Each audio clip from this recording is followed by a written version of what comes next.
მოგესალმებით, დღეს მინდა ვისაუბრო ერთ ძალიან საინტერესო სიტყვაზე. საერთო ქართველური ძირი ჩვენ გვაქვს ხვამ, იგივე ლოცვა, ხმა. ქართულად ხმა, ხმობა, ხმევა, იგივე დახმარებაა. ხოლო სულხან-საბას ლექსიკონით საქმარი, იგივე შესაწევნელი. ზანურად ხომა, ხუმა, იგივე ხმა. მეგრულად ოხვამე, სალოცავი.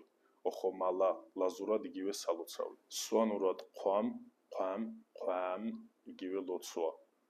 ლახვამ და ლახვმი, იგივე სალოცავი. ცხადია ლოცვა, დალოცვა, ეკლესია, სალოცავი. სემანტემებს საფუძვლად დაედო ხმა, ხმობა, სემა.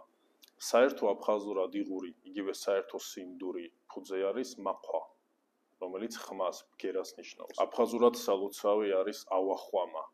ხ აქ ლაბიალიზებულია. ადიღეურად მაყვა, ხოლო ყაბარდეულად მაყ